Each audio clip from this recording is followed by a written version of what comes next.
જય શ્રી કૃષ્ણ મિત્રો, હર હર મહાદેવ.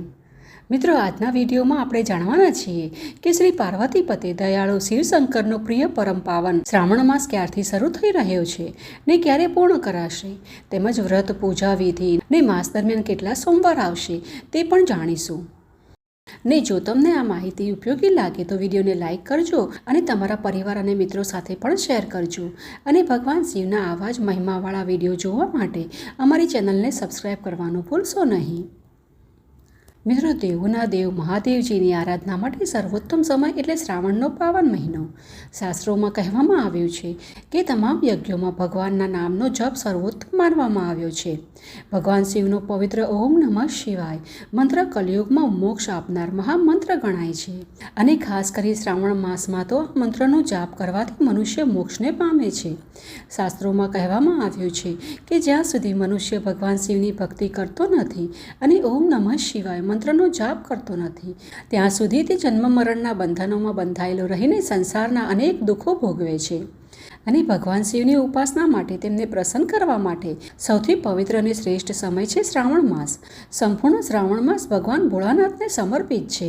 આ મહિના દરમિયાન કરોડો શિવ ભક્તો ઉપવાસ, જપ, તપ, શિવલિંગને અભિષેક અને ભક્તિપૂર્વક શિવજીની આરાધના કરે છે.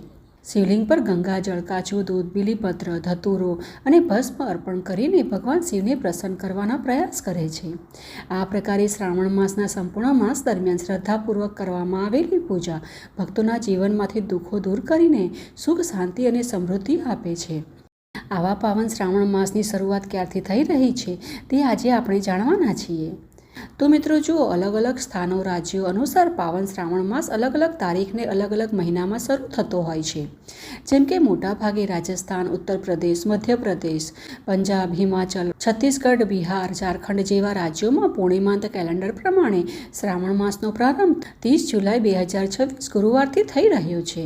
કેમ કે શ્રાવણ માસની પ્રતિપદા તિથિ શરૂ થઈ રહી છે 29 જુલાઈ રાત્રે 8:06 ને પૂર્ણ થશે 30 જુલાઈ રાત્રે 9:30. આથી ઉદયા તિથિના નિયમો અનુસાર આ સર્વે રાજ્યોમાં પૂર્ણિમાંત કેલેન્ડરનું પાલન કરતા હોય તે શિવ ભક્તો શ્રાવણ માસનું પાલન 30 જુલાઈ 2026 ગુરુવારથી કરશે અને શ્રાવણ માસ સમાપ્ત કરાશે 28 ઓગસ્ટ 2026 શુક્રવારે શ્રાવણ પૂર્ણિમાના દિવસે. આથી જે ભક્તો 30 જુલાઈથી શ્રાવણ માસનું પાલન કરવાના હોય તેઓ માટે શ્રાવણ માસના પહેલા શ્રાવણ સોમવારનું વ્રત 3 ઓગસ્ટ 2026, બીજું શ્રાવણ સોમવારનું વ્રત 10 ઓગસ્ટ 2026 અને ત્રીજું શ્રાવણ સોમવારનું વ્રત 17 ઓગસ્ટ 2026 તેમજ અંતિમ ચોથા શ્રાવણ સોમવારનું વ્રત 24 ઓગસ્ટ 2026ના રોજ કરવાનું રહેશે.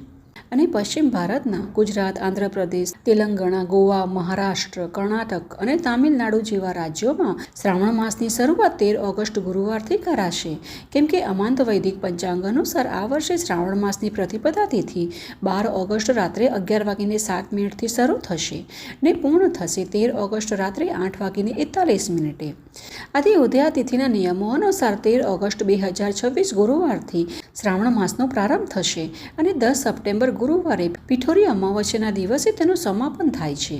તો આ પ્રકારે મિત્રો આ વાતનું વિશેષ ધ્યાન રાખજો કે જે ભક્તો અમાંત કેલેન્ડરનું પાલન કરતા હોય તેમણે 13 ઓગસ્ટથી શ્રાવણ માસનું પાલન કરવાનું રહેશે અને જે પૂર્ણિમાંત કેલેન્ડરનું પાલન કરતા હોય તેમના માટે 30 જુલાઈ 2026 ગુરુવારથી શ્રાવણ માસ શરૂ થશે. પરંતુ હા, શ્રાવણ માસનું પાલન તો સમસ્ત જગ્યાએ એક જ પ્રકારે કરાય છે. આ સંપૂર્ણ માસ દરમિયાન વ્યક્તિએ સવારે બ્રહ્મ મુહૂર્તમાં મહાદેવજીના સ્મરણ સાથે ઉઠવું જોઈએ. સ્નાનાદિથી પરવારીને શિવજીની વિશેષ પૂજા આરાધના કરવી જોઈએ. પાસેના શિવ મંદિરે જઈ શિવલિંગનો જળાભિષેક કરવો જોઈએ. સુગંધિત પુષ્પો, બિલ્વપત્ર, ધતુરો, ભસ્મ આદિ પવિત્ર વસ્તુઓથી શિવજીનું પૂજન શ્રદ્ધાપૂર્વક કરવું જોઈએ. ને જો ઘરે જ તમારા પાસે અંગૂઠા જેવડું નાનું શિવલિંગ હોય તો તેની પણ શ્રાવણ માસ દરમિયાન વિશેષ પૂજા કરવી જોઈએ. કાળા તલ, કાચું દૂધ અને થોડું ગંગાજળ મળાવીને તેમાં થોડી સાકર નાખી શિવલિંગ પર અભિષેક કરવાથી મનને શાંતિ મળે છે. જે વ્યક્તિને નાની નાની બાબતોમાં પણ ગુસ્સો આવતો હોય, ક્રોધ આવતો હોય તેઓએ અવશ્ય આ ઉપાય કરવો જોઈએ. આ ઉપાય દ્વારા શિવજીની કૃપાથી તે વ્યક્તિને શાંતિ પ્રદાન થાય છે. કેમ કે શિવજી પરમ કૃપાળુ છે, મનુષ્યની બધી જ મનોકામનાઓ પૂર્ણ કરનારા છે. જે તેમના શરણે જાય છે તેમની રક્ષા કરનારા છે.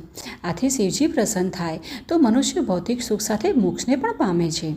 આ પાવન માસમાં કરવામાં આવતા ઉપવાસ, વિશેષ શિવ પૂજા, જળાભિષેક અને ઓમ નમઃ શિવાય મંત્રનો જપ કરવાથી ભક્તની બધી જ મનોકામનાઓ પૂર્ણ થાય છે.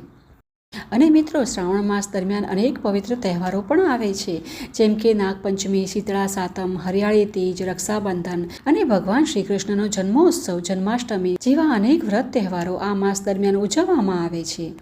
આથી આ માસ અત્યંત પવિત્ર અને શુભ ગણાય છે, જેનું શ્રદ્ધાપૂર્વક પાલન કરવાથી મનુષ્ય પોતાની આધ્યાત્મિક ગતિમાં પ્રગતિ કરે છે. તેમાં શ્રાવણ માસમાં જેમ સોમવાર વ્રત કરી શિવજીની આરાધના કરી તેમને પ્રસન્ન કરાય છે, તે જ રીતે શ્રાવણ માસના પ્રત્યેક મંગળવારે મંગળા ગૌરીનું વ્રત રાખી માતા ગૌરીને પણ પ્રસન્ન કરી શકાય છે. આ પ્રકારે મિત્રો, આ સંપૂર્ણ માસ ભગવાન શિવ અને માતા ગૌરીની ભક્તિ માટે અત્યંત શુભ માનવામાં આવ્યો છે, જેનું શ્રદ્ધાપૂર્વક પાલન કરવાથી મનુષ્ય શિવલોકને પામે છે.